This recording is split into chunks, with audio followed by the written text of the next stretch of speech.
Good evening and welcome to this People's Assembly live stream from Facebook, where we're going to try and make sense of the general election in the company of Emma Rose from the NEU, Paula Peters from DPAC, Martin Cavanagh from PCS, and Lindsey German from Stop the War. My name's Ben Sellers. I'm the National Secretary of the People's Assembly, and I'm going to be chairing tonight, all things being well, as long as my Wi-Fi holds. I'm having a few problems, but hopefully it'll be fine. So there's 1 week left to go until polling day. I hope you're all surviving okay and dealing with the excitement of the general election campaign. Would it be fair to say that it's been about as interesting as England's group games in the European Championship? Maybe that's a bit unfair. But certainly for a socialist, environmentalist and trade unionist, there's been slim pickings from the main party campaigns. What have we learned?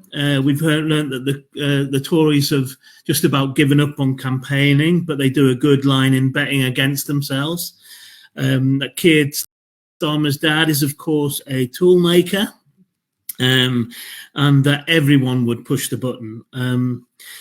Of course, there's been another more grassroots campaign going on alongside it, with independents and Greens making inroads in terms of the alternative agenda that we'll be kind of discussing tonight, whether that's on climate justice, the war on Gaza, disability rights, cuts to council services, or the welfare state. But we have to be honest, this campaign, in comparison to the previous two, hard though they were, is marked by really what's not being said more than anything.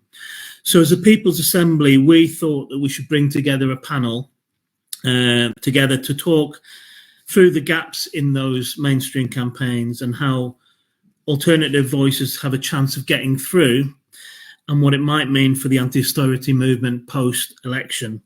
So tonight's panel are going to give us their impression of the campaign and what else we should have been talking about. So first, I want to welcome Lindsey German, long-time anti-war activist and founding member of Stop the War Coalition. I believe Lindsey's on coming to us live from a boat, so and Wi-Fi may be a problem with her as well, but it might be a bit intermittent. But I hope that it lasts for the 10 minutes that she's going to speak. So go ahead, Lindsey. Cheers. Okay, thank you very much, Ben, and it's a great pleasure to be here. I hope that the Wi-Fi does hold out. At the moment, it seems okay, so let's hope for the best. You've described in a nutshell what all of us, I think, on the left feel about this demonstration. It's really a question of what a choice. You know, you look at it and you feel you really do not want to vote, obviously, for the Tories. We want to all get the Tories out. I don't think there's any disagreement on the left about this. But when you look at the alternatives on offer, particularly from Keir Starmer, it's not an offer that can infuse any socialists. But it isn't just socialists. If you look at the polls now, they're estimating that the two main parties will have their lowest share of the overall vote that they've had for nearly 100 years, something like that.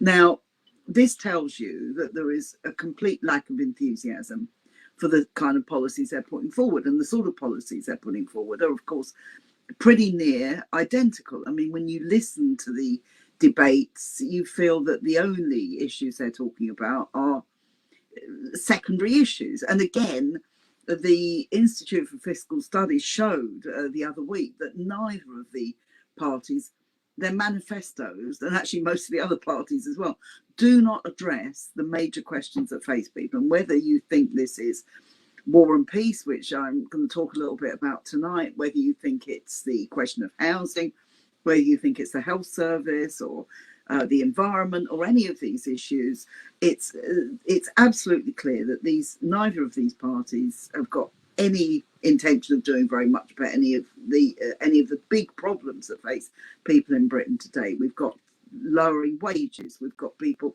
whose living standards are under sustained attack, not just in the last couple of years with inflation, but going right back to the financial crisis of 2008, 2009. So there's very, very big questions. They're not interested in talking about them.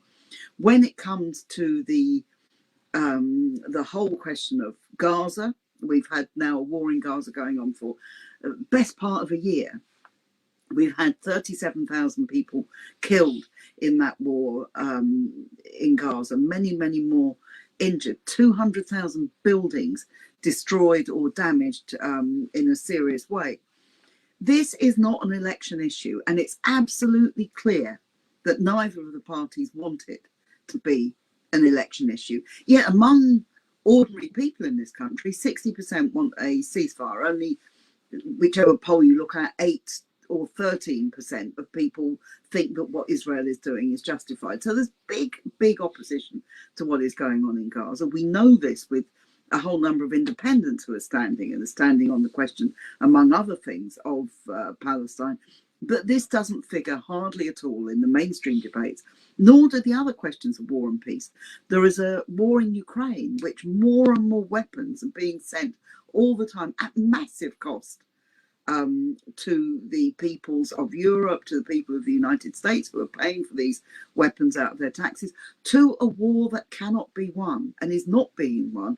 And in that situation, there's no discussion of the reality of the war. There's no discussion about why it is that every time, you get one of the Labour shadow cabinet the other week said, I can't wave a magic wand and get rid of the 2-child cap for welfare benefits. They never say, I can't wave a magic wand, so we can't afford to send those missiles, or we can't afford to produce another aircraft carrier, or any of those things. They never say any of those things. So it seems to me this is a very, very big issue. And of course, in a country like Britain, foreign policy is domestic policy, and it has all sorts of implications, not least that we are going through an election, which is perhaps one of the most right-wing in terms of not just the policies on offer, but the level of racism that we've got, the level of militarism, the flag waving. I wasn't going to vote for my Labour MP. I live in a very strong Labour area of Hackney. She will unfortunately get elected again. I couldn't vote for her. The final straw was seeing the Union Jack all over her leaflets, and I just thought, this is pandering to a kind of right-wing nationalism, which really we should be rejecting. So millions of people are very unhappy about this election.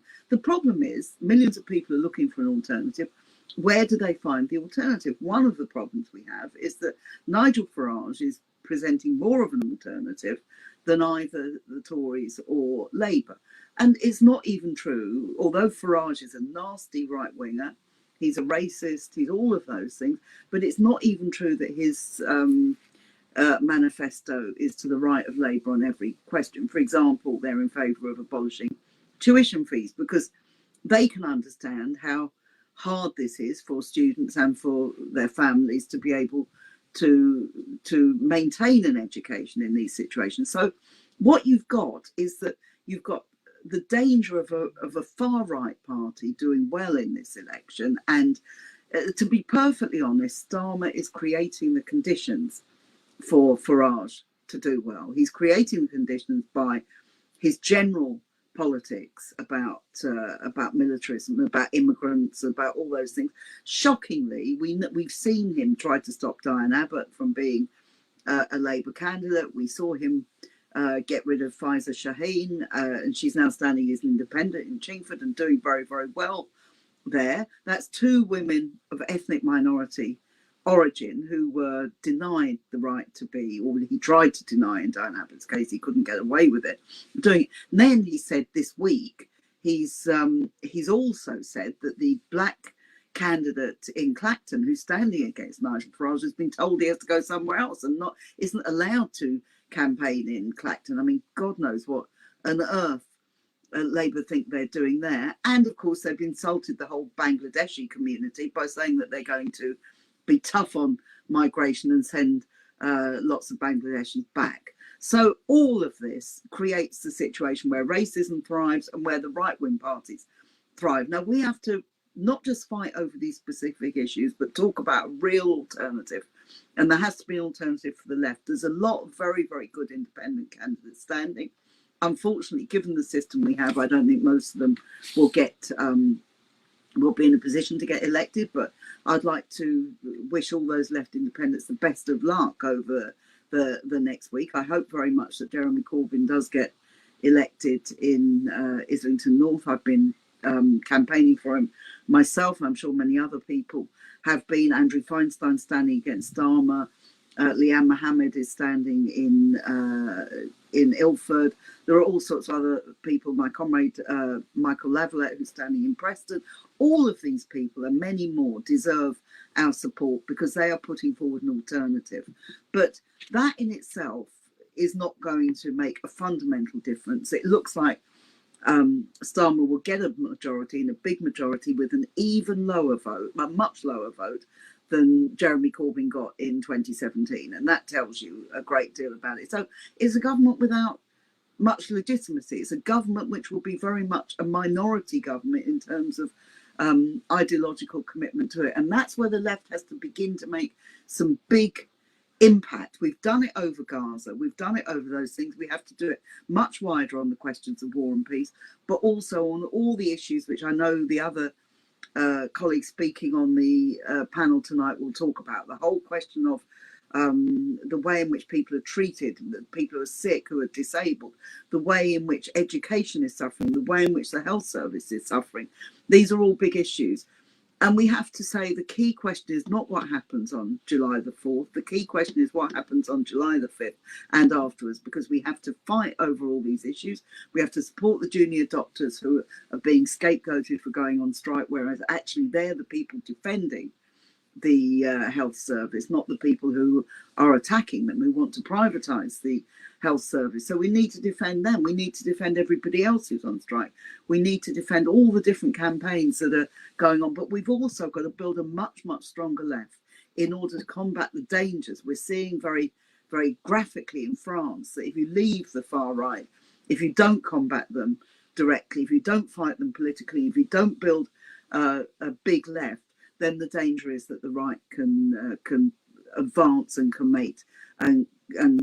make great gains, not just in the election, but in terms of what happens afterwards. So I don't feel hope about the election, to be perfectly honest. I hope that a whole number of good candidates win or do very, very well. But I do feel hope that there is enough of a momentum on the left that we begin to organise to fight back against the Starmer government, which will be repressive, which will continue with these kind of racist attacks on different people, and which will tell working class people that they're not going to get anything better. So, and this will create real anger and the real danger of people going to the right as well. We have to fight for a left alternative. That, to me, is the most important lesson that has to come out of the election. And in particular, we have to continue with the Palestine movement, make it much deeper, take it much deeper into the trade unions, take it much deeper into working class communities, because we have to say to people there is a real alternative,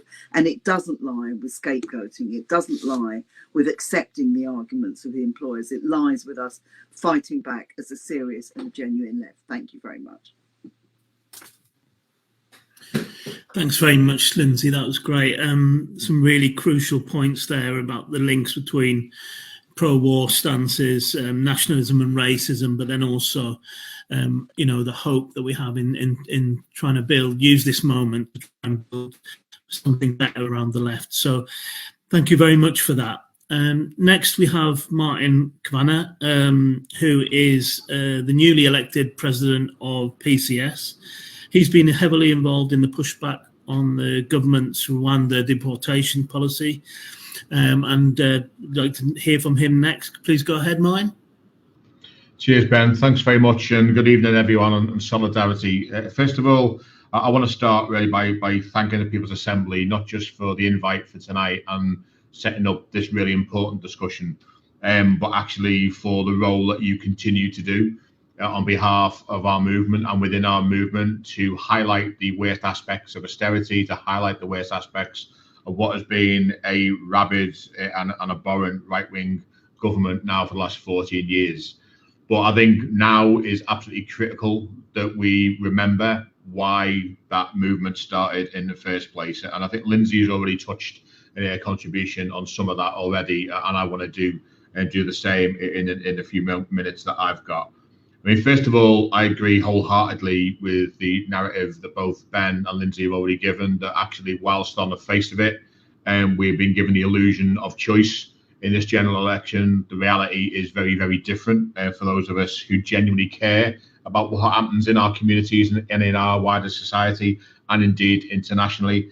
And there is very little in real terms difference between the two main parties. And that can be quite depressing. That can be something that would mean that people maybe lose hope. But I think the importance, again, has already been outlined tonight, of events like tonight, but also critically what we do between now and the 4th, and then absolutely crucially what we do after the 4th as a movement and as a left within a movement are so important for our communities and our wider society, especially for the working class within our society. It is looking, isn't it? If we believe the polls, it's looking highly likely that Labour will win a large majority in the government, but they've already made it absolutely clear that they will not deliver the sort of transformational policy agenda that many of us need, many of us want and have been campaigning for, but perhaps even more importantly, what many in the country have been crying out for. The sort of hope that was given in previous Labour campaigns by Jeremy Corbyn leadership had dissipated, and we're now left with a quite depressing choice between a different colour in rosette. And whilst I'm not saying for 1 minute, I would never suggest that actually electing a Labour government will be just identical to electing or re-electing a Tory government. I'm not that naive, but it is a reality that we are going to have to be prepared as a movement and as a left within our movement to hold the feet of Labour Party leadership and the government to the flames just as much as we ever did for the Tories. And the reason why organisations like the People's Assembly are still going to be absolutely critical in this period ahead, it is quite clear that what Labour intend to do when in government is deliver austerity version 2. And you don't need to hear me say that. You don't need to hear any of us on the panel tonight to say that, to believe it. You have to look and hear what Labour themselves are saying. Labour wedding themselves to what we would describe in PCS as ironclad fiscal rules, which will severely limit their ability to increase, indeed do anything other than decrease government spending. They're going to limit government spending, we know that. We know that Labour are committed to not increasing public spending under these new fiscal rules, meaning there will be no money without cuts. At a time when the exact opposite is required and needed in this country, Labour, if in power, are intending to operate as the same sort of draconian system that the Tories have been doing. The IFS warning that balancing the books by the end of next Parliament is likely to require an astonishing £20 billion worth of cuts per year. That, quite simply, is unsustainable if we are going to see both the economic growth that we require in this country, but absolutely critically, the sort of fair society that we desperately crave. Labour isn't being straight with voters about this either. We all know that. What they're saying in order to abide by their fiscal rules is that they will need to reintroduce austerity. But what they're not saying is how bad that is going to be. We know what we need after 15 years of Tory rule in its various guises. We need, in response to slow growth, in response to decline in productivity, in response to the stagnant wages, low investment, and critically the rise in inequality we've seen in our society, we need the exact opposite of what Labour are promising. But what we are hearing instead is language from soon-to-be government ministers, or likely soon-to-be government ministers, that quite frankly wouldn't be out of place from some of the rhetoric we heard from the Cameron-Osborne government before the 2010 agenda that was set. Rachel Reeves using phrases such as planning, the Treasury planning on maxing out the credit card, as if running a country is in any way, shape or form equitable or comparable with dealing with household bills and the like. It's the sort of narrative that we've heard for far too often, and it's not, quite frankly, what we need to see moving forward. Lindsey's already highlighted a number of the issues that aren't on the agenda for this election campaign, and I think deliberately are being avoided. The climate catastrophe is certainly one of them, where hardly anyone other than perhaps the Green Party are raising this as an issue. The biggest issue facing the human race that is barely a ripple in this particular election campaign. And I think that should be worrying for every single one of us on this call tonight, but also for the millions of people that genuinely care about the planet. Ditching Labour, ditching a £28 million Green pledge just before the election started, I think said everything we need to know about where they are going to be in terms of their positioning on the climate catastrophe, when we know that really bold action is required now. Bold action in terms of the ability to not only respond to the climate catastrophe, but actually a far more positive and greater narrative about securing good quality green jobs in the workplace to replace some of the other more tried and tested and failed industrial jobs is critical if we are ever going to move with the times and save the planet of which we are on. When people like the Intergovernmental Panel on Climate Change are describing this as a final warning, every single one of us should sit up and take notice. And in addition to that, Lindsey has already described about the issues around the rise of the far right. And let's be clear about this. The far right is rising at an alarming rate right now, and it is only been for the absolutely fantastic work of activists and in the left and others that have been challenging the far right literally week in, week out over the recent years that we've seen any real opposition. There certainly hasn't been coming from the main parties. Because during times of economic stagnation, let's be quite clear about this, people look for somebody to scapegoat, people look for somebody to blame. And all too often, that sort of rhetoric will lead to a rise in the far right as it grows in strength and influence. And the real concern, I think, that we have now is that Labour do indeed implement the sort of policies that they seem to be suggesting that they're going to be implementing if they do get in government, is that after 5 years of a government that maintains the status quo and continues to service an economic model that fails ordinary people, the far right will become an even greater threat at the next general election and in the period between now and then. And that is something that every single one of us has a moral responsibility and a duty to fight against. We absolutely cannot allow this to get any more of a foothold than it's got now, and that we need to be driven to drive that rhetoric back and the right-wing rhetoric back. Lindsey made reference to the situation in Clacton.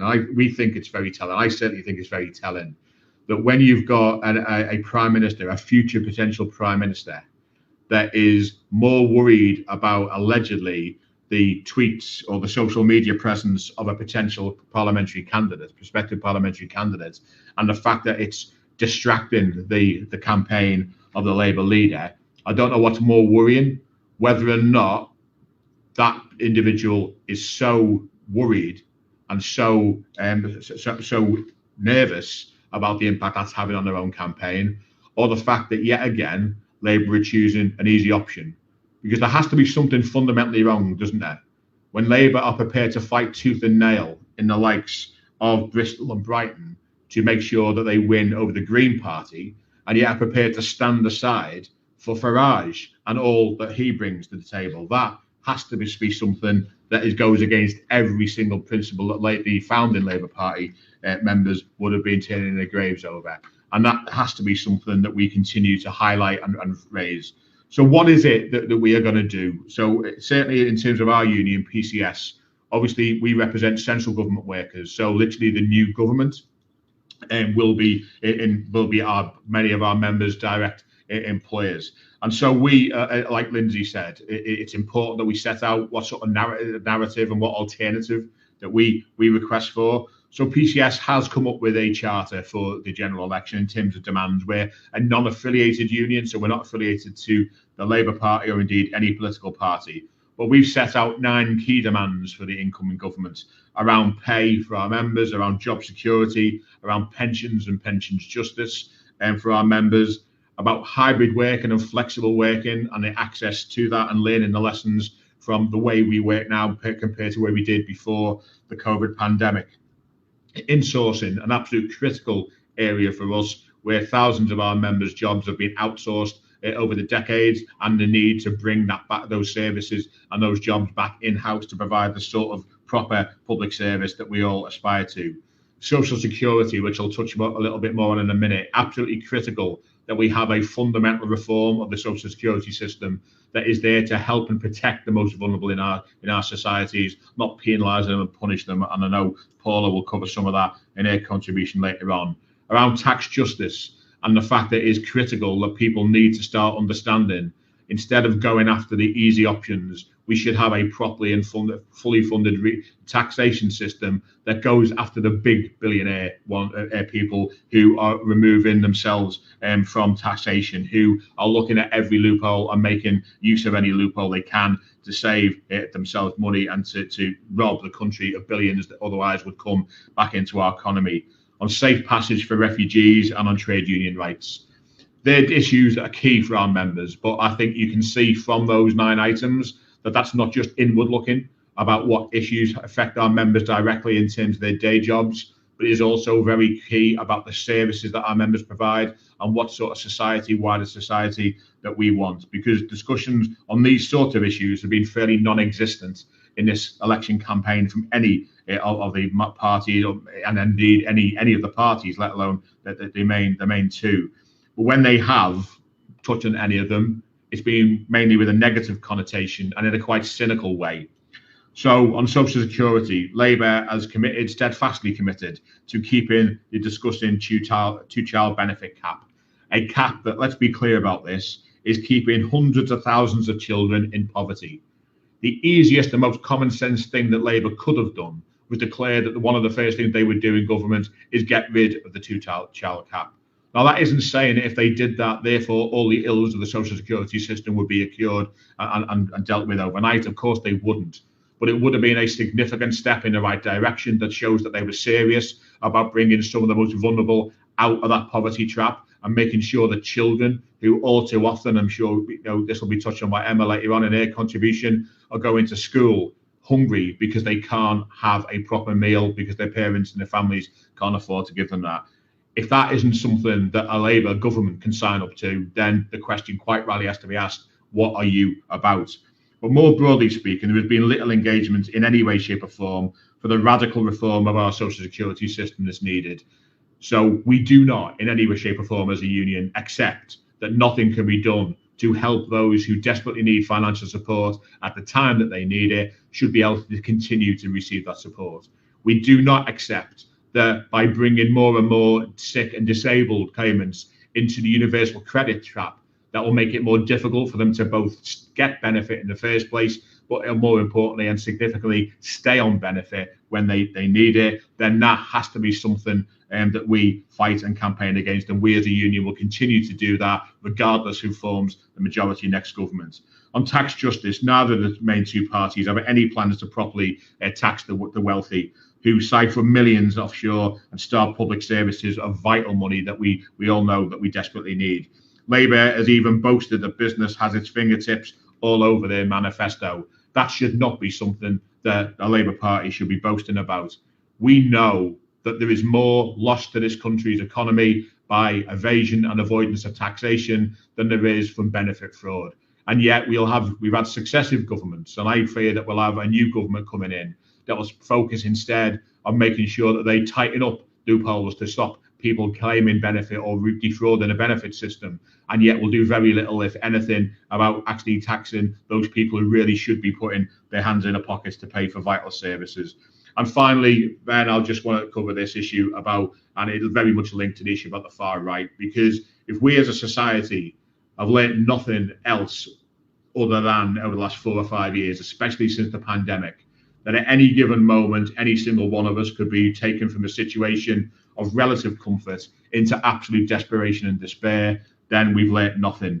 And so we absolutely, as a movement, have to be ready to not only take on the far right when they mobilise, but to campaign for a far better, fairer, and more importantly, supportive immigration system. I'm really proud of the work the PCS have done, and not only, first of all, alongside Care for Calais and others, stopping the pushback policy in the Channel, where we took them to the government to High Court and won before that court hearing, but also on stopping the Rwanda plan and stopping the attempts to deport people, immigrants to Rwanda. That absolutely has to be a key plank of what we aspire to do. We know that our safe passage policy will save lives, but incredibly has been ignored by those in power with the power to implement it. We cannot allow that continue. And this very much feeds into the points that Lindsey was making on Gaza and Palestine, because I have no doubt that part of the determination to not include the call for a permanent and an immediate and permanent ceasefire in Gaza and Palestine isn't a key part of this election is because of the pandering to the far right and because of inherent racist attitudes that many hold. That cannot and will not be allowed to take a foothold if we in the left have got anything to about it. So we should join every single campaign we can in support of the Palestinian cause. We should get behind every call and every campaign that we put out there demanding a safe passage policy, accepting and making the shout out loud and clear that those who are seeking refuge and fleeing persecution and oppression have never been our enemy. The enemy of the working class in this country always has been and always will be those who seek to impoverish us while they make record profits. So I'll leave it there, Ben. It is a depressing picture, but I think events like tonight and our determination and hope that we can give each other in the movement by joining forces and coordinating our campaigns and action, hopefully will give people the hope and the spirit to actually continue to fight and making sure whoever the incoming government is feels that fight. Thanks, Martin. Great stuff. That I mean, the PCS union's consistent and principled stance on scapegoating and racism is really, really important. And I think that the way that the union has spoken out about Rwanda in particular and the pressure that puts on members, and I think is really important part of the campaign against it. So thank you so much for that. And also the PCS charter, I think people should have a look at that because it's really, really comprehensive and there's some fantastic policies in there that will help build towards putting pressure on an incoming Labour government. So thanks very much. And thanks very much for that contribution, Martin. Next up, we have Paula Peters, who is a very experienced disabled activist who's been involved in Disabled People Against the Cuts since 2012.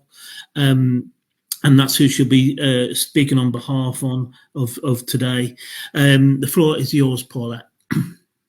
Good evening, Ben, and just want to say thank you very much for giving me the opportunity to speak on behalf of DPAC today. And I think one of the demands going forward is that disabled people must be included in as many platforms as possible going forwards in the fight against the new government on austerity, the fight for social care and the NHS. Disabled people need to be front and centre of every campaign going forwards. And I just want to speak a little bit about, for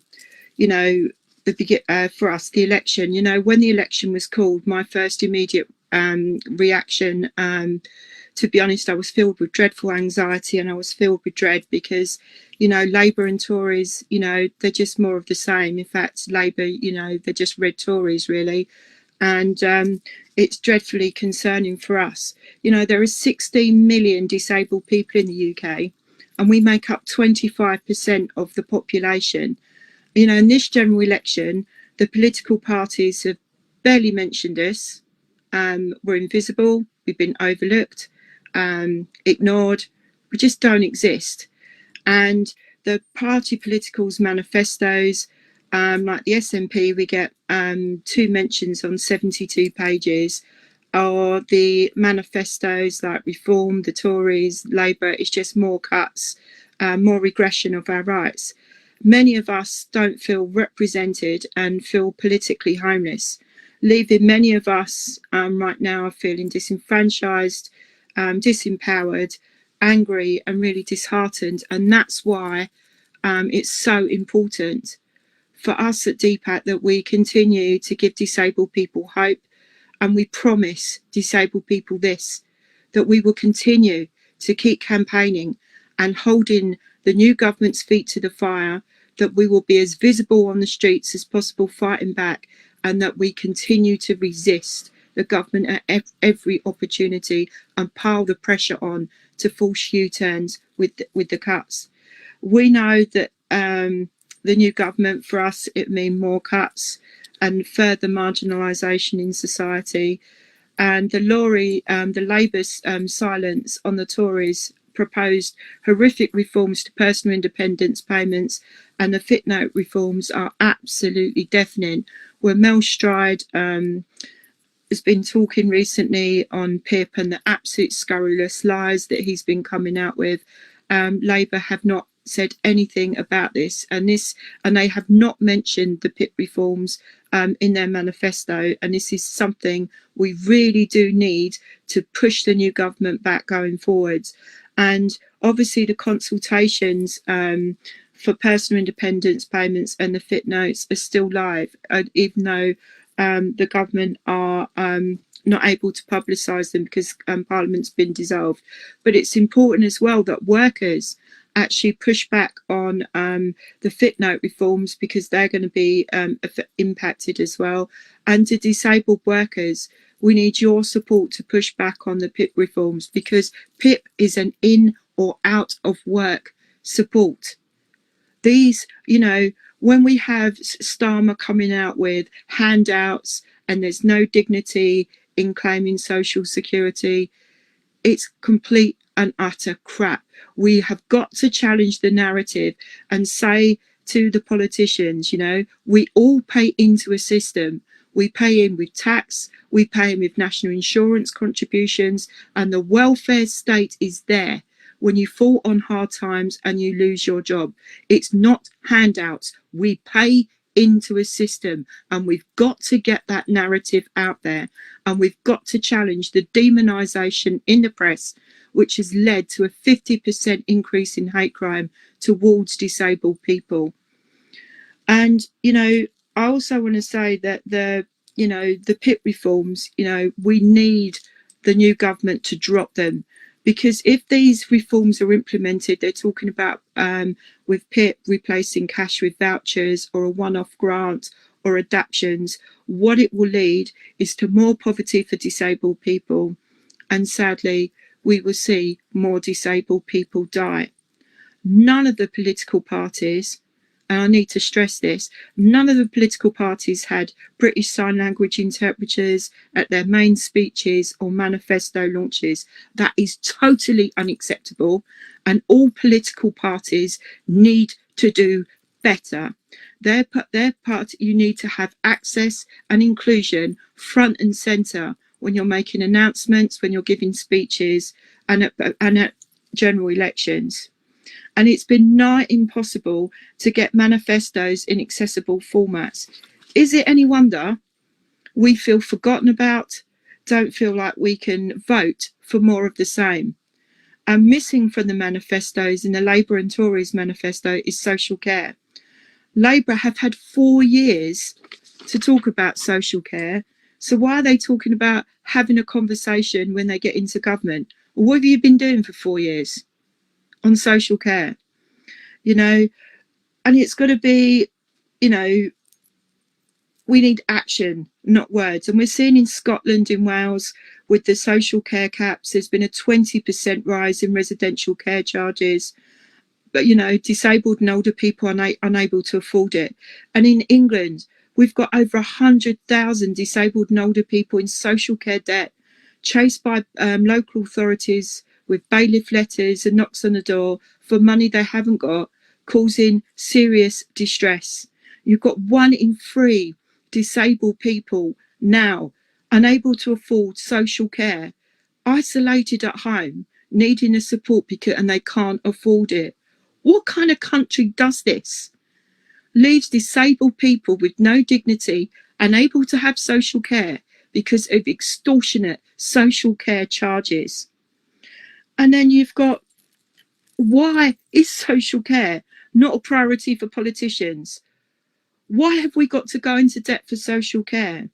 Why have people got to sell their homes to pay for social care? We must hold the new government's feet to the fire and campaign and push back on social care charges. We need legislation for the right to independent living enshrined in UK law.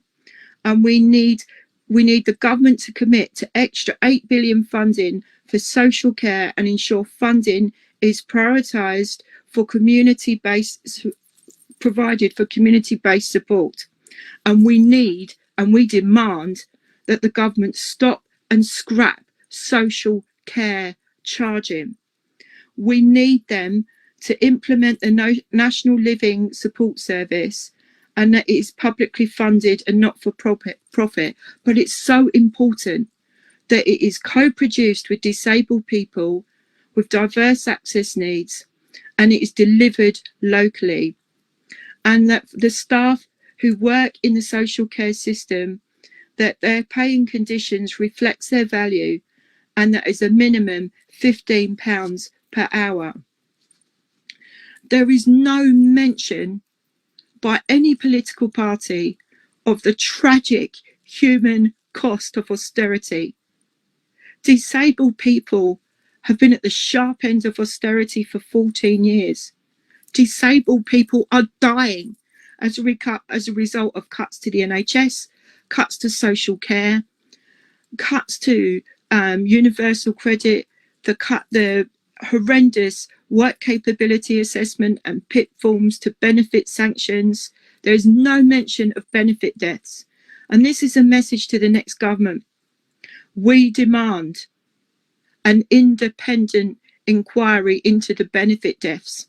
We want all ministers, past and present, and every single assessor, senior civil servant held to account for these deaths. And we will not rest until we get justice for every disabled person no longer with us, whose families mourn today. One death is one too many. And from 2012 to 2019, and I want you to think about this tonight when we finish here, from 2012 to 2019, and from research from the University of Glasgow and others, 334,327 human beings are dead as a direct result of austerity. This government, the Tories at the moment, have blood on its hands. They are guilty of democide, and there is only one place for them, that they are in prison facing our justice. And we need to make sure we campaign for that. And it says an awful lot that for over 7 years, DPAC have been, giving evidence to the United Nations Convention on the Rights of Disabled People, that Labour have reneged on the pledge to enshrine the UN CRPD into UK law, that there's no mention of the recent inquiries in Geneva, or that the recommendations from the UN inquiries are going to be implemented. We demand that the recommendations from the inquiry be acted upon and implemented, and we need to campaign going forward to enshrine the United Nations Convention of the Rights of Disabled People into UK law.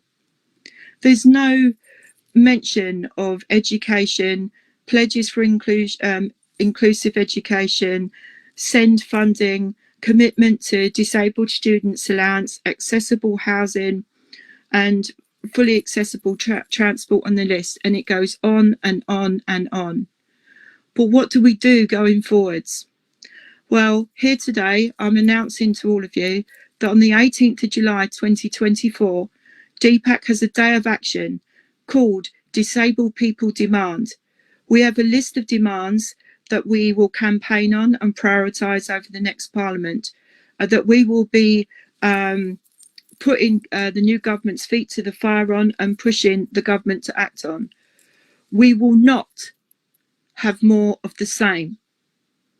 And the government can expect all of us to resist and push the new government back. DPAC are not going anywhere. But we do not think, if people are looking at voting reform, they are not the answer to this election. They propose for disabled people horrendous cuts to social security, removing the UK away from the European Court of Human Rights and the abolition of Equalities Act. They will put our safety at risk. So we need you to join with us on the 18th of July and show solidarity to our campaigns going forwards. But what concerns me and concerns many people going forwards is that Farage is a dangerous threat. That what he wants to do is merge reform with the Tory party and run for PM in 2029. We are an electoral cycle away from a far-right government.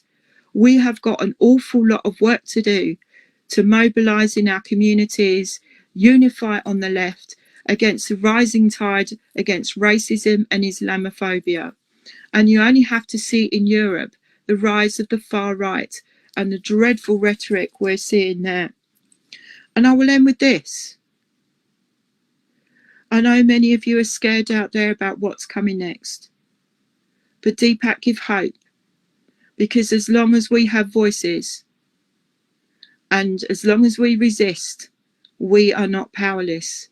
We are the change. We force change onto our streets and we force change into Parliament. So let us mobilise, fight back, and I will end with this. Solidarity. See you on the streets on the 18th of July. Thank you very much, Ben. Thanks so much, Paula. Everything you always say is very important, but I think in particular what you said about social security systems and policy being co-produced is so important, and I'm not sure governments and opposition get that enough, and you know, I hope that people will really support your day of action on the 18th of July. I'm really pleased to have been asked to speak at it, and I'm looking forward to that, and looking forward to being with you down in London on the 18th. So thanks very much for that contribution, Paula. Brilliant as usual. Lastly, we have Emma Rose, who is a modern foreign languages teacher, but also president of the NEU. Take it away. Thanks so much for having me here this evening, and really great to speak alongside the other members of the panel. And I think this is the start of the conversation that really needs to happen. And like so many people have said, it's not just about leading up to next Thursday, but it's about how we organise on the left beyond that. And so that's why I'm really pleased that this meeting is taking place tonight, and really pleased to be starting off this conversation, because as Ben said in his introduction, there's a real lack of hope at the moment, and as all the other panelists have said, it's about what's missing from the general election. You know, we want to make sense of the election. I think we have to be the ones to provide the sense. We have to be the ones to provide the hope. And at the National Education Union, we're really concerned that education just doesn't seem to be featuring at all within party manifestos, very, very lightly. And we've seen that at the moment, what people are saying matters to them most in the general election is the cost of living is the number one priority. Of course it is. We've had 40 years of neoliberalism. We've had 14 years of austerity. We've had Truss and Kwarteng's disastrous budget in the last year.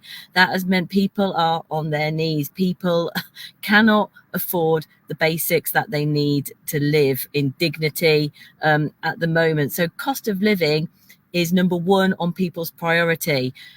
And then health, general economy, immigration is fourth on the list of people's priorities in the general election.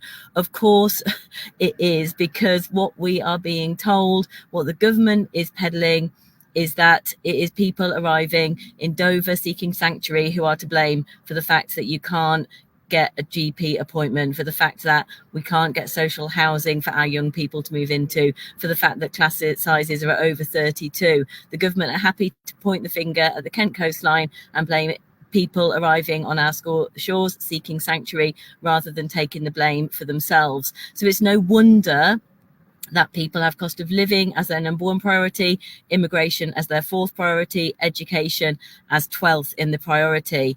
So we have to be the ones putting education on the agenda, and that is what we are doing within the National Education Union. Because when we speak to parents and carers, and when we speak to people in the community, they see the reality of 14 years of austerity. They see the reality of 14 years of funding cuts in the class sizes that their children are in. They see the reality of what's happening in cut and narrow curriculum choices. They see the reality because their teachers are leaving and not being replaced. They see the reality because their children can't get the SEND provision and the support that they need. And they see the reality because the roofs are literally falling on our children's heads. There's no bigger indictment of the Tory government than roofs falling on children's heads and us all swimming in sewage. And what the other people have spoken about, what Paul has talked about in terms of the attacks and discrimination that disabled people have suffered, and what other panelists have spoken about in terms of how people are reacting to that, is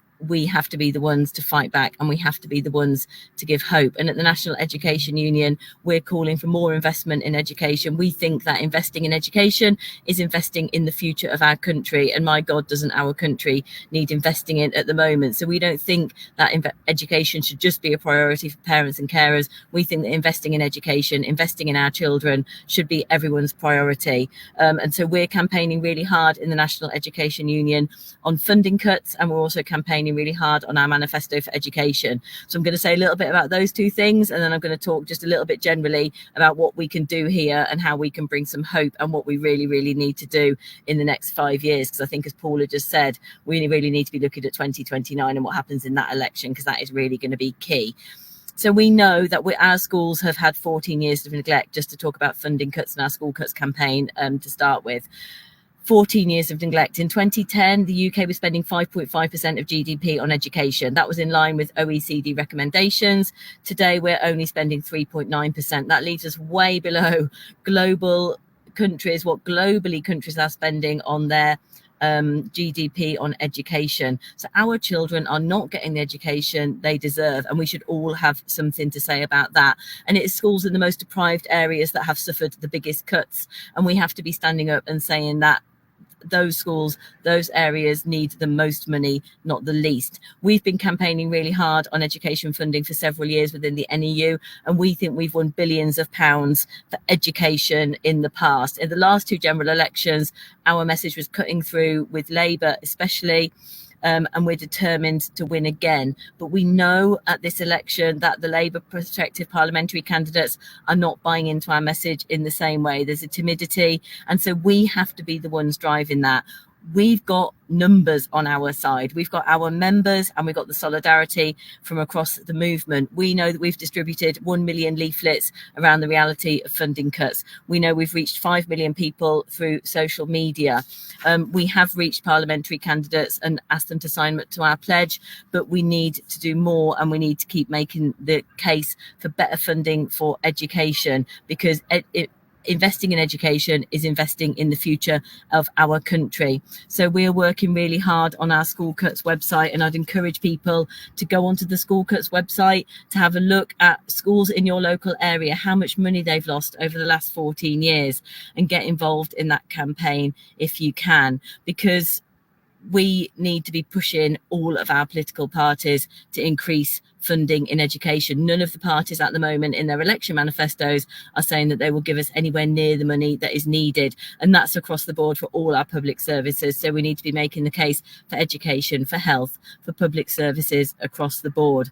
And we think that if we mobilise in numbers, we can really start to make an impact.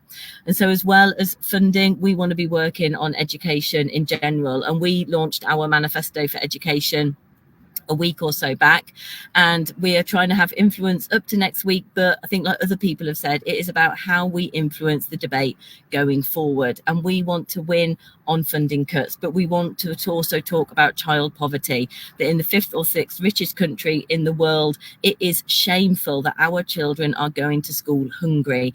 Our children cannot rely on having a school meal when they get to school every day. No other element of the school day is means tested. We don't means test whether children can have a school book or not. We don't means test whether they're allowed to sit down in the classroom or not. We don't means test whether they're allowed access to the teacher or the teaching assistant assistant or not, yet we means test their right to a meal.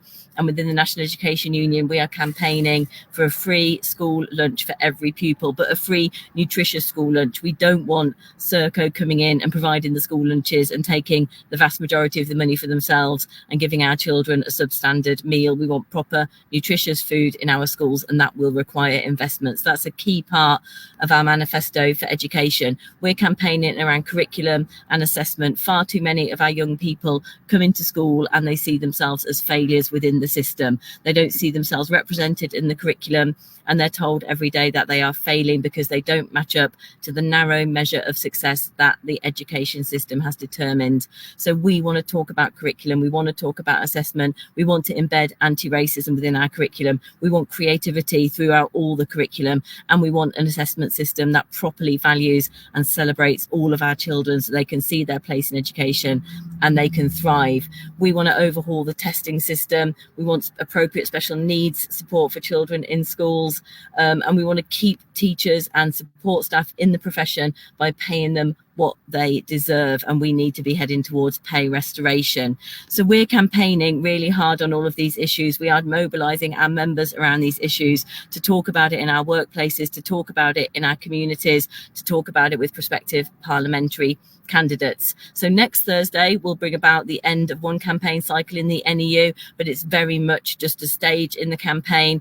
On July the 5th, we begin a new campaign cycle. Whoever is in government is not going to be giving us what we need at the moment for education for our children. So we need to fight on. We need to organise our membership. We need to find allies across the trade union movement, across the People's Assembly and other left organisations. And we need to be campaigning really hard on that. I've got one more minute, so I'm just going to finish off by saying that this meeting is so important, because this is where we can start to develop hope, and we really need that. Like other people have said, people are looking at Reform UK because they're offering an alternative. Reform have done a really good job of pulling the Tory party to the right. That has then dragged Labour Party to the right. We've got a gaping hole at the moment in parliamentary politics on the left. So we have to be the ones organising around that and filling the gap and offering people genuine hope. Within the NEU, we're proud to affiliate to Stop the War Coalition. We're proud to affiliate to the Palestine Solidarity Campaign. We're proud to affiliate to CND. We're proud to have signed up to the PCS and the Care for Calais Safe Passage Policy. And it's in our trade union movements that we need to be fighting for all of those things, because people are really hurting after 40 years of neoliberalism and 14 years of austerity. They're looking for answers. They're looking for hope. The trade union movement, People's Assembly, organisations on the left, Stop the War, Palestine Solidarity Campaign is where we find the hope. And just to end with, seeing Julian Assange freed this week has given us hope that if we keep campaigning, we keep fighting, what might seem like a hopeless situation will win in the end. So let's stay united. Let's carry on this conversation beyond next Thursday, and let's organise and win. Thanks, Ben. Thank you, Emma. And I think, the what you say there about the fundamental principle of organising is just to keep going sometimes, just keep bloody going. And that has been proved this week. So thanks for mentioning that. I just also want to say that I'm really glad that the NEU have brought back the School Cuts campaign. That's such a fantastic campaign. I'm very, brilliantly creative and interactive, and I think that's the way to do it. And people could see what's happened to their own school in their own communities, and so I think that's it. That's a brilliant bit of campaigning, and also the manifesto for education is really exceptional as well. So thanks for the NEU for all that work they're doing.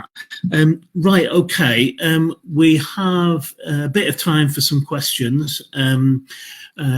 If you can post questions in the comment box, I should be able to pick up on them. But also, I've had a few sent through as well. And there's been one from Tony Dowling, which I'm going to start with. And actually, as a kind of add-on to this as well, but Tony says, no doubt we will all celebrate finally getting the Tories out. Given our expectation of a Labour government failing to deliver real change in favour of working people, what will we need to do to prevent the return of another Tory government. And then also just an add on to that, just if people on the panel want to answer this as well. Do you think that the Tories are actually broken forever? Do you think that this election campaign, but also the previous 2 or 3 years, has broken them? And if so, will there be a kind of resettlement of the right and the far right? So I think firstly we'll just stick with those two ones. I don't know who wants to start with that.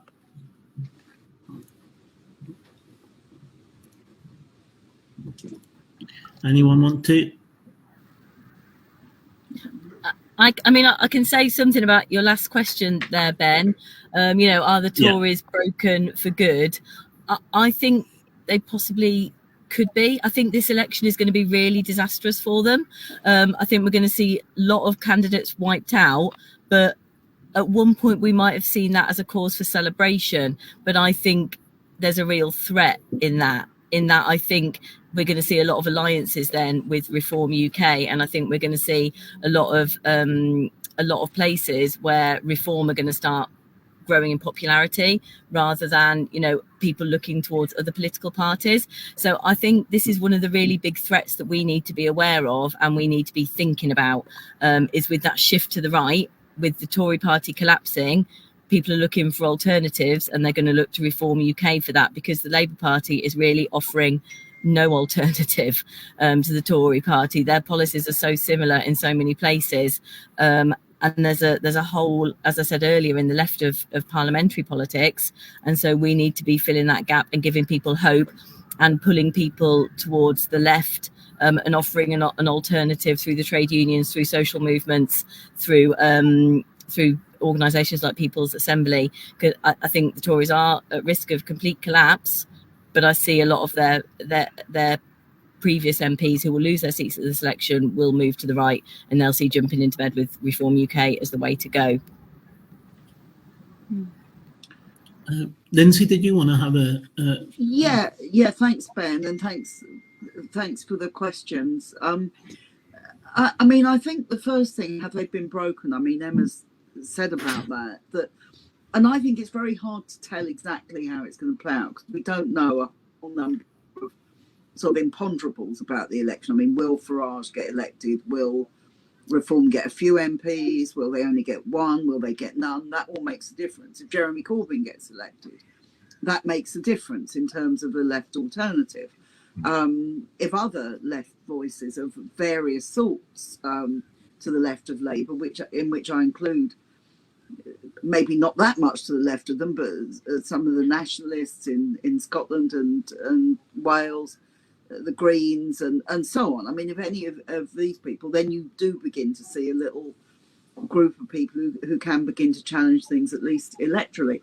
But of course, the Tory party has always been the party of the British ruling class, and that kind of broke over Brexit. But that is a real problem for them, that they can't easily replace them. But I mean, I agree very much with Emma that obviously we know there's many Tory MPs who would love Nigel Farage as their leader, and who will possibly try and get that to come to pass. Now, the difficulty they've got is we don't even know which of them is going to be an MP.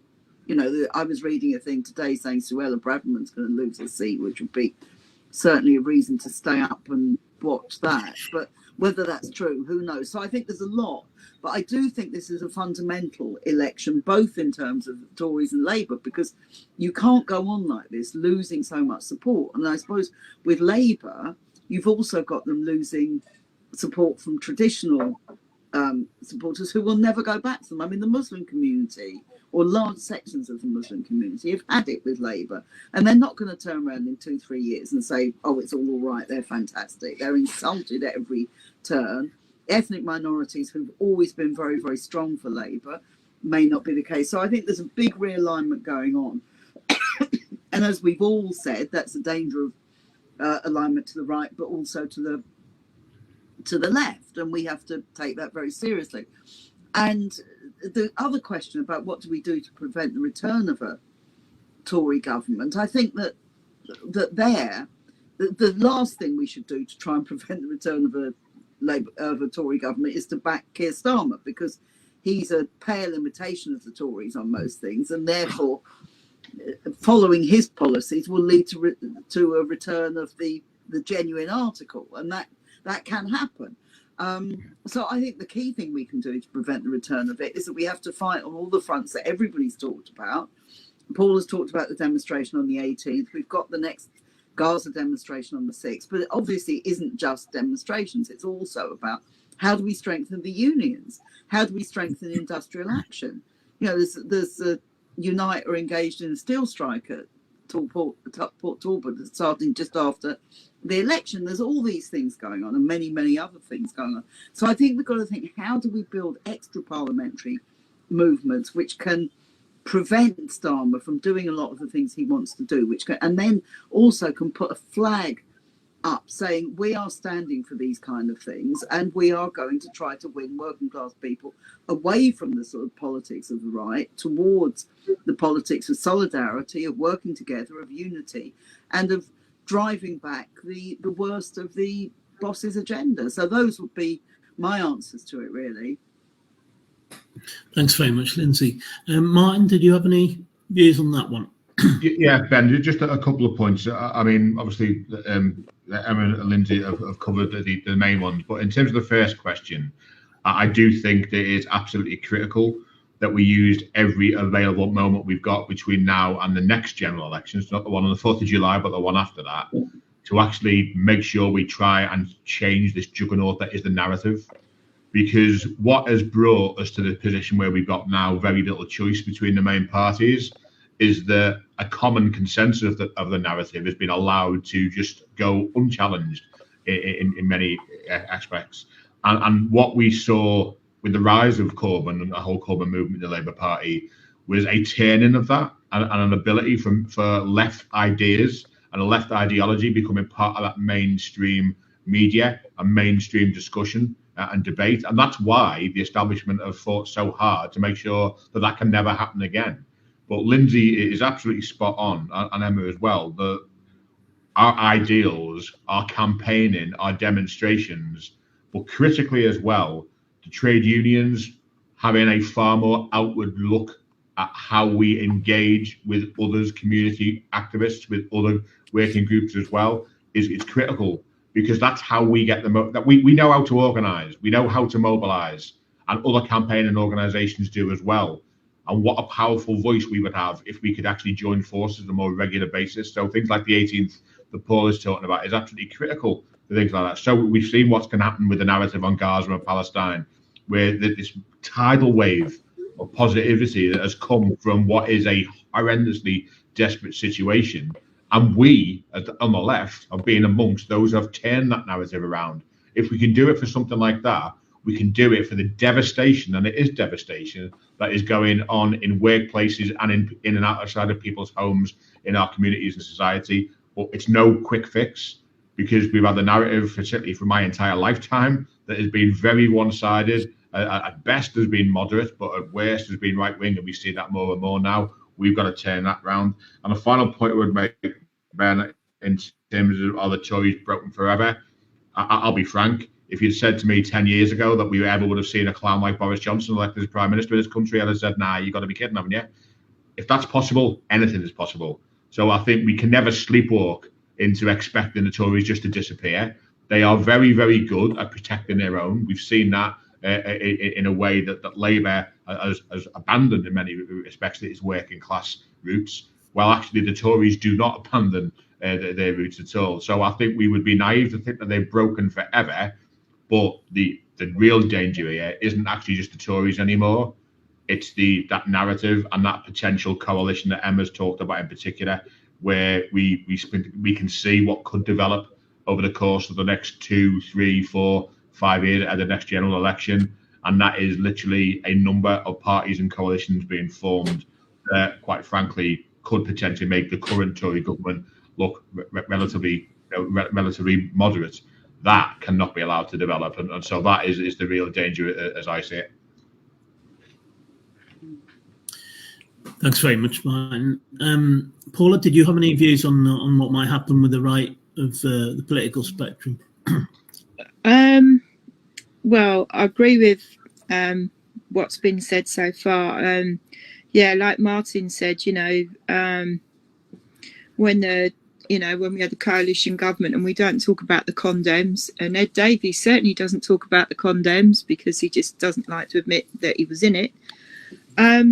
You can't take anything for granted with our political landscape, and you can never say that the Tories are broken, because who knows what happens in the next 5 years. But what's already been said here is that reform are incredibly dangerous. There are many Tories on the right who'd love to see reform within the Tory party and a merger. And Farage is not making an idle threat that if he, did become MP and got back into the Tories, that he'd run for PM in 2029.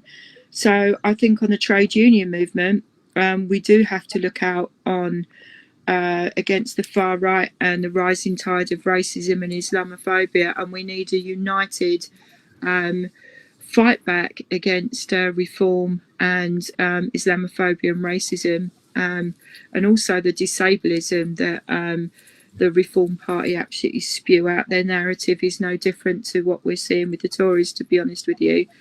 To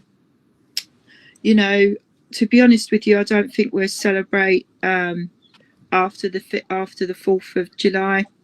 To us, it's more of the same. It's what we do about the next government, and that is we need to campaign really hard going forwards. We need to show solidarity to one another's campaigns, and we need a unified, mobilised response. But also, we need to join up the dots.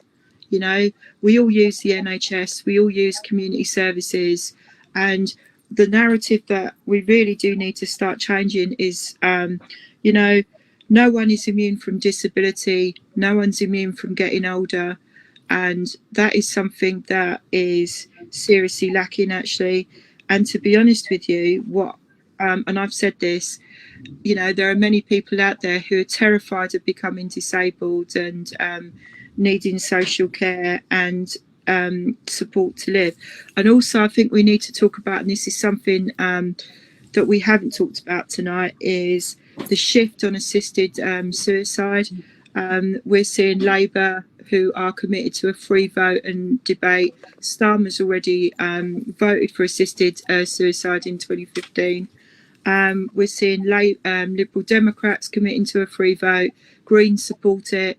While we've got the socio-economic policies in place, that would be incredibly dangerous to bring in right now with cuts to the NHS, social care and social security.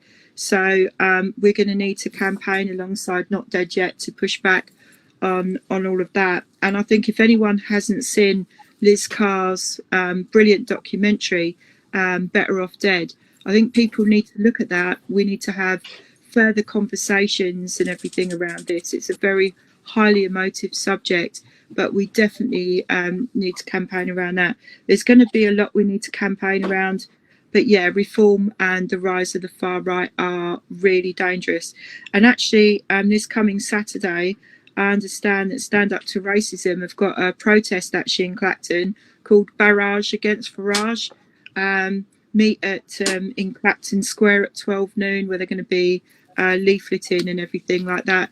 So if socialists and anti-racist activists and everything can get to Clacton on Saturday, I think they need as many people as possible to show reform that we're not going to take their racism and their horrendous rhetoric lying down, and we intend to push back against them. That's it. Thanks very much, Paula. The next question that we've got is from Karen. What do the panel think about the myth that there is not enough money for the changes we need? I don't know who wants to go for that one first. Martin? Yeah, well, good question. I mean, let's face it, this is a myth. We are an incredibly rich country, depending on which list you look at. We're either the 5th or 6th richest country in the world. And this view that, again, it's about the narrative again, that it has allowed to develop over many decades actually, that we've always got to tighten our belts. We've always got to make sure that, you know, we live within our means, because we just cannot afford, you know, to pay for all of the things that we need to deliver.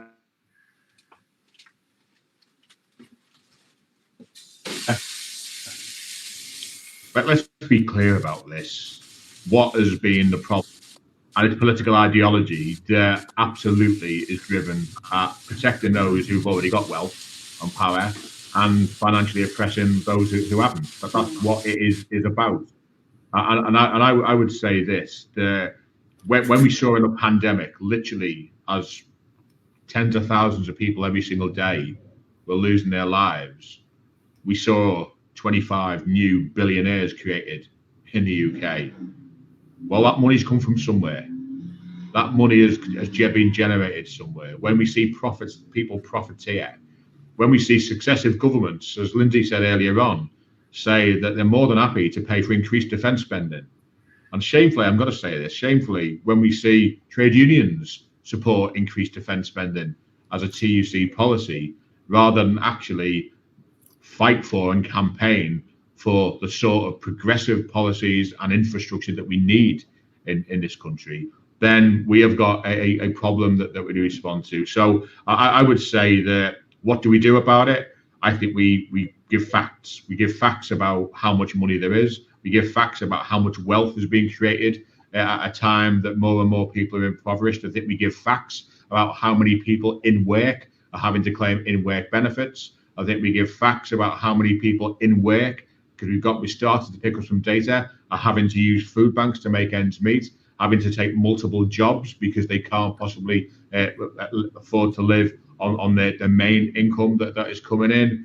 These are narratives, and these are issues that we need to develop, but also get out there in the mainstream.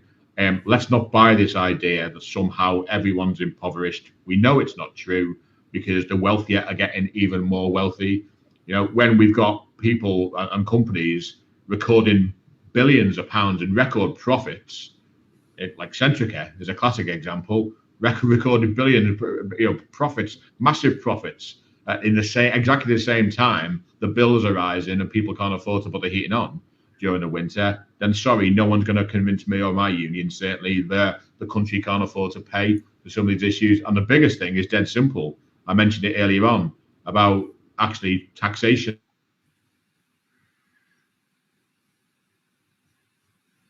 And having a proper taxation system and tax justice. Billions of pounds.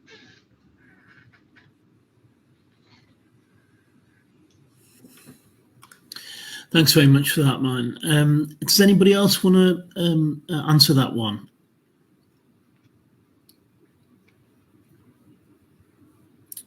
Lindsey? Yeah. I agree very much with what Martin just said, and I don't want to repeat it.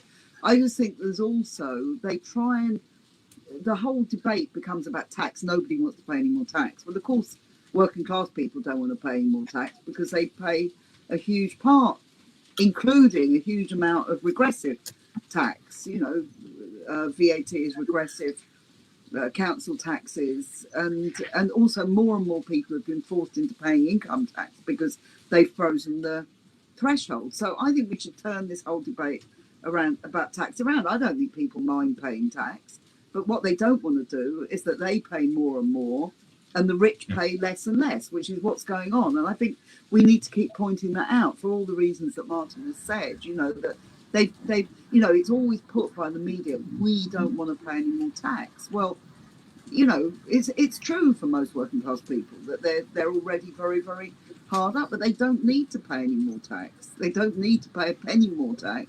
They could pay a lot less if there was a fair system of taxation, and that's what is lacking. Thanks very much, Lindsey. I don't know if anybody else wanted to say anything about that one. Just a couple of things, Ben, if that's okay. Yeah. I mean, you know, I think Martin and Lindsey have summed it up really in looking at, you know, profits that have been made, billionaires that were created through the pandemic. I think, you know, looking at where the government and the Labour Party have said that they will commit to spending, you know, in the new government. They've both committed to extra defence spending. You know, we look at the profits the BAE systems have recorded over the last year, and we know where that extra defence spending is going to go. It's going to go to killing people in Gaza. You know, so we know that the government are committed to extra defence spending. Both of the main political parties are committed to Trident and spending billions of pounds there. National service, the government, you know, the Tories have said that they're going to introduce millions of pounds they're prepared to spend on national service. So they are prepared to commit spending to defence, to weapons that will kill people, to national service, to militarise our young people. So if they've got the money for committing to those things, they've absolutely got the money for our public services, for education, for health, for the things that will help the working people. And just to say as well that though, you know, the energy companies' record profits over the last few years, the government was subsidising our energy bills. They were sending us money to pay the energy companies. So going straight back in to the private providers, that's our money, you know, that is going directly into the pockets of the, you know, of the energy companies, writing off misspending on PPE that wasn't fit for purpose. There's plenty of money in the system. It's always a political choice about where it's spent. So we need to keep making that point, just like Martin said, telling the truth, telling the facts about the money in the system that is being misspent at the moment and where we want it spent instead. Great, thank you. Paula, did you want to add anything? Yeah, I think you know, when they talk about taxes and everything, disabled people don't pay tax. We do actually. We have high costs due to the very nature of our disabilities and access needs around it. We pay tax on everything and we pay into a system. We've got to get away from this use of the word freebies and handouts. Mobility cards are paid for, they're leased, so they're not free. Disabled people pay for them, and you know, they're not handouts. To see Keir Starmer use the word handouts around the welfare state is absolutely horrendous. We pay into a system with tax and national insurance contributions, and it's really important that we get that message across. And also, I think, you know, we need to talk about the absolute waste of, what the government have wasted with money. The Tories have wasted 155 billion in 5 years. That money, what that money could have done to have improved social care and the NHS and our services and everything like that. And also to point out to people that austerity is an ideological choice. It's designed to harm. It's designed to cause distress, and at the end game, it's designed to kill people. Thank you, Paula. We're getting close to the end of the broadcast, so we've got about another 5 minutes or so. But and I just thought maybe I could roll two questions into one. I suppose you could say that they're related in some ways. But Louise Regan says, "Can I ask what the speaker's views are about the total silence during this election about the genocide in Gaza?" And then also one that we were sent earlier, that how long do you think that Labour's honeymoon will last? I suppose. I don't know who wants to go for that one first. Lindsay, do you want to go first? Because in case your Wi-Fi goes. Okay, all right, thanks, Ben. Yeah, well, thanks for a really good discussion and everything. And Louise's question, yeah, I mean, it's quite deliberate, the decision not to talk about Gaza by the two main parties.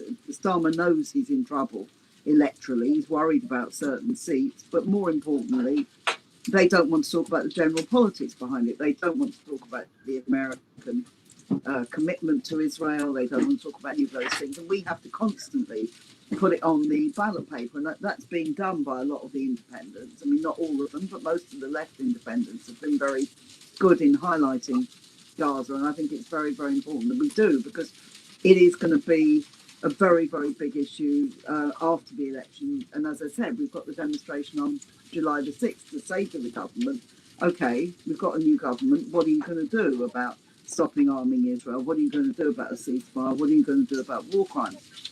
The question about how long the honeymoon will last, I don't think it'll last very long at all, because there's such a lack of enthusiasm for Labour. But of course, people will give it, I don't know, a few weeks, a few months, hoping that things will improve. And I think they'll be very, very quickly not only disabused because there won't be much change, but also if there are bad economic signs, if there's a threat of further wars, if there are any of these things, I fear that Starmer is going to be at least as bad as the Tories on really clamping down on working class rights, on the right to protest, on all sorts of different things. So I think it's just really, I think the crucial thing is we have to make sure there isn't a long honeymoon and that people become more and more aware, not just of what Starmer isn't going to do, but how we can provide an alternative. And I think that message has to go across very, very strongly to everybody on the left, that we've got a responsibility now to try and reach out to more and more working class people and try and win them towards our sort of politics. Thank you, Lindsay. Emma, do you want to add to that at all? Yeah, it's always difficult going second or third because the answers were so good that have come previously. There feels not all that much to add, but you know, the speaker's view about the total silence during the election, about the genocide in Gaza, is shameful, and not just the silence of about the genocide in Gaza, but also certain attempts to rewrite history, rewrite what people did or didn't say previously. Oh, well, of course, I spoke out, some parliamentary candidates saying, well, I spoke out about Gaza in Parliament, but I know that they didn't. I know that my parliamentary candidate didn't. And so we have to hold people to account, and we have to be the ones to continue to raise the voices of the Palestinians. And we have to do that in our workplaces. If we go along to hustings, we have to ask those questions of our parliamentary candidates. What are they doing? What are they going to do to stand up for the people in Palestine? What are they going to do to stop the genocide in Gaza, to bring about a ceasefire? How are they going to do that? Because there are many, many more of us who want to see an end to the genocide. There are many, many more of us that want to bring about a ceasefire. But unless we make our voices heard, we're not going to have the impact that we need to have. So we need to be getting along to hustings. We need to be asking questions of our parliamentary candidates. We need to be talking about it in our workplaces, talking about it in our unions, because it is shameful, the silence of the people who want to represent us in Parliament. And how long will the honeymoon last? I agree with Lindsay. I don't think it'll last very long, which it goes back to that idea then of why we need to be organised, because people are going to get disillusioned with Labour, the situation they're inherited, that the economy that they're inheriting. Even if they had bold plans, they might struggle to put them into practice. So I think people are going to get disillusioned. I don't think they're going to be offering us very much at all. And so we have to be organising to offer the alternative through our trade unions, through the movement on the left. Thank you very much, Emma. Cheers. Paula, have you got anything to add on those two issues? My best friend is of Palestinian heritage, and her family were forcibly removed in the Nebraska of 1948, and her family still live with the trauma of forced from their homeland and exiled in Jordan, and it's had an absolute catastrophic impact on them. What's happening in Gaza is an absolute travesty. We must never ever be silent on genocide and the impact of war, and those who are committing war crimes, which the Israeli state are. They need to be held to account for it, and we must never ever be silent on that. And we must hold politicians' feet to the fire, and we need to stop giving money to arms companies, because at the end of the day, it's those who are the biggest winners out of that. And to be honest with you, the Friday, the 5th of July for disabled people will be, I don't know if any of you are horror fans out there, will be Friday night at Freddy Krueger's house, really, because that's what it would feel like to us with a Labour government. Because for us, it won't be a honeymoon period, it'll be more of a horror story. So, and Halloween coming a few months early, to be honest with you. So I don't think for disabled people on the 5th that we'll be celebrating. I don't think it'd be a sigh of relief. It'll be right what we do next, and how we're going to go about holding Labour's feet to the fire, and pretty quickly, how do we resist them going forwards? And that's where we're at with that, I think. Thank you, Paula. Cheers. And then Martin, have you got anything else to add to that on the Gaza issue, or how long Labour's honeymoon is going to last, in your opinion? Yeah, there's very little to add, Ben, because I think that the comrades have covered it really, really well. But look, let's be clear about this, that the silence in this election campaign on what's going on in Gaza is an absolute disgrace. It is despicable that senior politicians will not in any way, shape or form want to put their head above the parapet to condemn genocide, condemn mass murder, condemn what on any other issue with any other country involved, quite frankly, would be called what it is, which is international war crimes.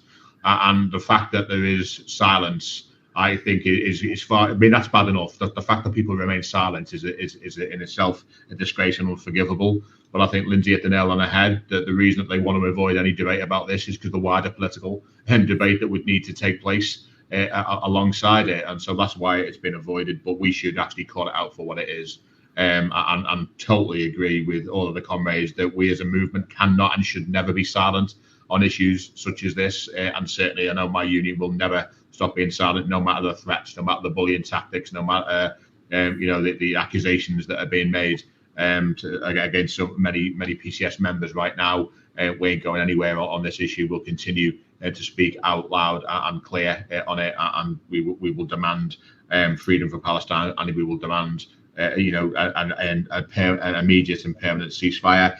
And simply on the honeymoon, how long will it last? I think realistically it will last as long as we allow it to. So hopefully until around about midday on the 5th of July.